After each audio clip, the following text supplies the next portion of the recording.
In the heart of an ancient African village where moonbeams danced upon the thatched roofs and whispers of the spirits echoed through the night, there lived a young woman named Amma.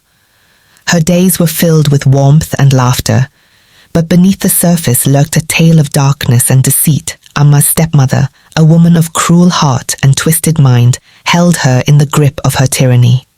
One fateful night, under the cloak of darkness, she sent Amma into the depths of the evil forest, a place where shadows danced with malevolence and the trees whispered secrets of despair. Alone and trembling, Amma ventured into the darkness, the weight of her fear pressing down upon her like a suffocating shroud. With each step, the forest seemed to close in around her, its tangled branches reaching out to ensnare her in their grasp. But Amma was not without courage. With a heart as fierce as the African sun, she pressed on, her determination burning bright against the encroaching darkness. She knew that failure meant certain doom, yet she refused to be cowed by the shadows that lurked in the night. As she reached the edge of a murky pond, the air thick with the stench of decay, Amma felt a chill run down her spine, but she steeled herself against the fear, dipping her gourd into the water and drawing forth its life-giving essence. But just as she turned to leave, a voice whispered through the darkness, sending shivers down her spine. "Who dares to trespass in my domain?" The words dripping with malice. Her heart hammered in her chest as she turned to face the source of the voice, her eyes widening in horror as she beheld the creature that stood before her.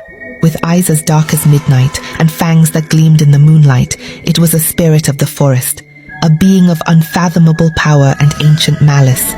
Yet, despite the terror that threatened to consume her, Amma stood her ground. With a voice as steady as the beating of a drum, she spoke of her quest, of the cruelty of her stepmother and the injustice that had brought her to this forsaken place. To her surprise, the spirit's gaze softened, a glimmer of sympathy flickering in its eyes. "You have shown courage and resilience, young one," it murmured, its voice like the rustle of leaves in the wind. "For that, I shall grant you a boon." With a wave of its hand, the spirit transformed the murky pond into a crystal-clear spring, its waters shimmering with the light of 1,000 stars. "Take this water," it said, "and let it be a symbol of your strength and perseverance. May it sustain you in times of hardship and guide you on your journey." Grateful tears filled Amma's eyes as she gathered the water into her gourd, a sense of triumph swelling within her heart. Though the road ahead would be fraught with danger and uncertainty, she knew that she would face it with courage and determination, for she had conquered the darkness of the evil forest and emerged victorious.